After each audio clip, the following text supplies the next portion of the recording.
Assalamualaikum, selamat pagi semua. Selamat datang ke kelas PDPR Pendidikan Jasmani kita pada kali ini. Iaitu untuk kali ini kita akan belajar daripada unit 7 Badan Cergas Otak Cerdas. Topik yang kita akan fokuskan di sini adalah otot lentur, pergerakan teratur. Cikgu harap anak-anak murid cikgu dah bersedia untuk belajar pada pagi ini ya. Okey, Zara, apa lagi? Kaisara, Afia, siapa lagi tu? Iqbal, Amar, Atik, dah bersedia nak belajar belum? Okey, cikgu harap semua dah bersedia. Mikaela pun ada. Okey, cikgu harap semua dah bersedia untuk belajar pada kelas PDPR kita pada pagi ini. Okey. Kita teruskan dengan tajuk kita pada pagi ini. Diharap semua tumpukan perhatian supaya apa yang cikgu terangkan ini dapat anda fahami. Okey, kita lihat sekarang.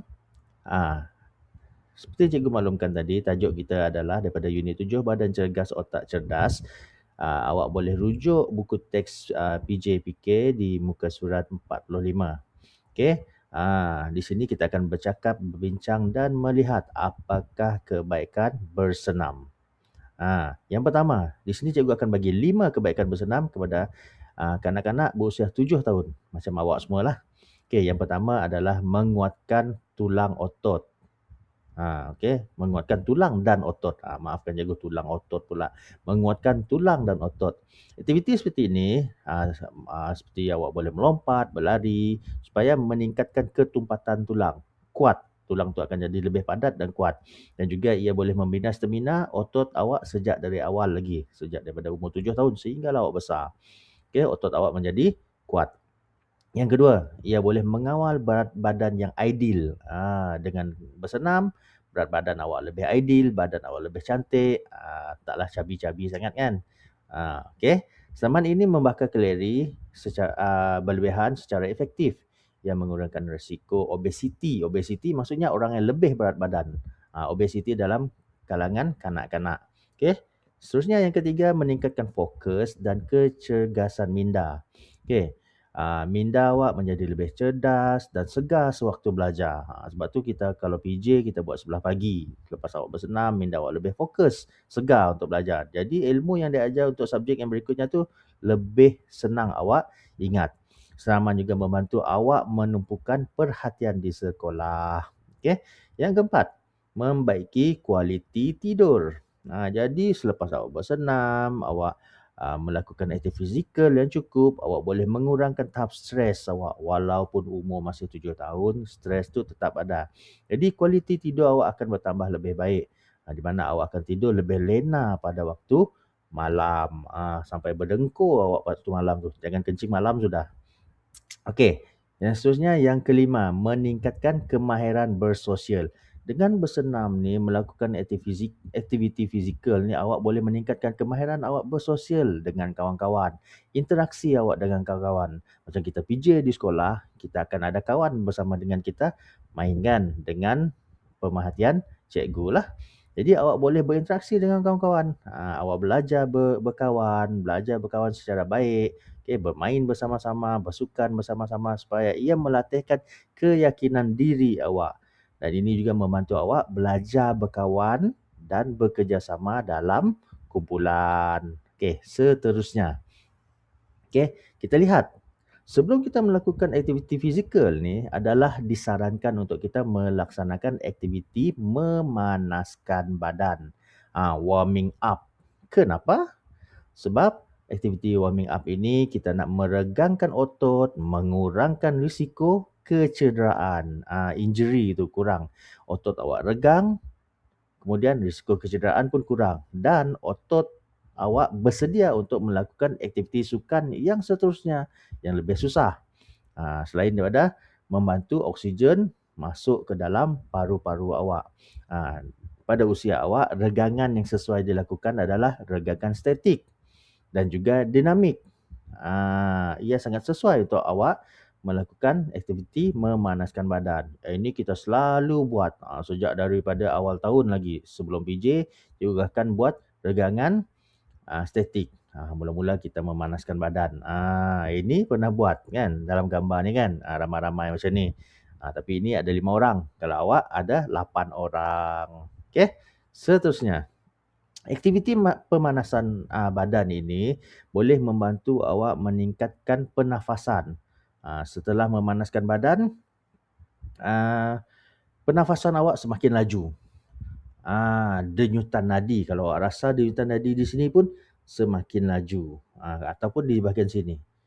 Oleh rasa denyutan nadi semakin laju, iaitu meningkat. Suhu badan pun semakin meningkat, semakin panas, peluh mula keluar, di bahagian dahi awak mula berpeluh. Okey, di bawah leher awak mula berpeluh, belakang pun dah mula berpeluh. Jadi badan awak dah mula panas. Jadi disarankan untuk awak minum air. Sebelum tadi boleh minum air. Semasa tu kalau asa dahaga sikit boleh minum air supaya melancarkan pergerakan awak. Itu adalah saranan. Ini awak boleh rujuk muka surat 46. Kalau tadi muka surat 45, sekarang muka surat 46. Next. Kita lihat aktiviti memanaskan badan ni pula. Selepas aktiviti memanaskan badan, lepas warming up, barulah kita boleh bermain aktiviti yang lebih lasak. Macam ini, bola sepak. Kalau perempuan mungkin badminton, bola tampar, bola jaring, bola baling, bola beracun pun boleh. Supaya badan awak tu dah panas, pergerakan awak pun dah mula lancar. Itu setelah awak memanaskan badan. Semasa melaksanakan aktiviti tu, boleh tak kita berhenti sekejap untuk minum air? Boleh. Sebab jika badan kita kurang air, ia akan menjejaskan awak semasa lakukan aktiviti fizikal. Awak rasa tekak awak kering, awak rasa cepat penat, dan ia juga menjejaskan kesihatan. Ingat, minum air ini sangat penting, terutamanya apabila awak melakukan aktiviti fizikal. Okey, seterusnya, setelah kita memanaskan badan, lepas tu kita bersukan, awak melakukan aktiviti fizikal, tibalah masanya untuk awak menyejukkan badan. Habis saja bersukan, tak semestinya awak terus berhenti, tukar pakaian, minum air sikit terus masuk kelas. Tak, kita kena buat cooling down, menyejukkan badan. Minum air lagi pun boleh. Aktiviti ini boleh dilaksanakan setelah semua aktiviti fizikal yang lasak tadi. Buat aktiviti menyejukkan badan. Contoh menarik nafas, mengangkat tangan, goyangkan tangan, goyangkan kaki. Ini ada kita buat semasa kita PJ. Jadi ini semua dilaksanakan untuk mengurangkan risiko kecederaan.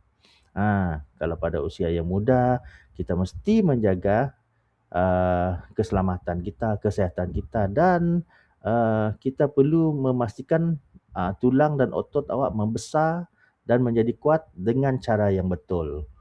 Ingat, kalau cedera, sampai bila-bila kita akan susah untuk melakukan aktiviti fizikal. Jelaskan? Okey, dalam semua yang panjang lebar cikgu dah terangkan tadi, ini adalah rumusannya. Simple saja, mudah saja. Ingat, panaskan badan sebelum aktiviti fizikal untuk meningkatkan pernafasan, menambah oksigen ke dalam paru-paru, meningkatkan suhu badan, kemudian mengurangkan risiko kecederaan. Seterusnya, mempersiapkan badan awak untuk aktiviti yang lebih lasak. Selepas aktiviti tersebut, awak perlu sejukkan badan, supaya secara fizikalnya badan awak akan cooling down, pernafasan pun semakin perlahan dan bersedia untuk aktiviti yang lebih santai ataupun untuk belajar. Maksudnya aktiviti sukan yang lasak tadi dah habis. Pun sama untuk mengurangkan risiko kecederaan.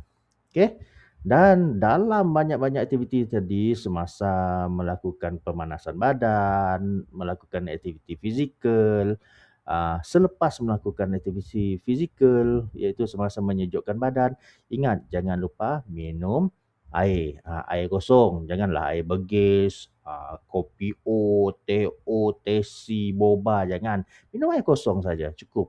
Jadi badan awak kembali pada suhu yang normal untuk aktiviti yang seterusnya. Itu akan memastikan awak sentiasa sehat dan otak sentiasa cerdas. Okey, mudah saja aktiviti kita pada hari ini. Itu penerangan cikgu. Seterusnya cikgu nak awak jawab soalan kuis yang cikgu sediakan pada link yang cikgu akan share nanti. Diharap semua dapat jawab dan cikgu harap semua dapat betul. Jawab dengan betul ke semua soalan tersebut. Maknanya awak fokus masa cikgu menerangkan. Okey, jumpa lagi di kelas yang akan datang. Bye-bye. Assalamualaikum.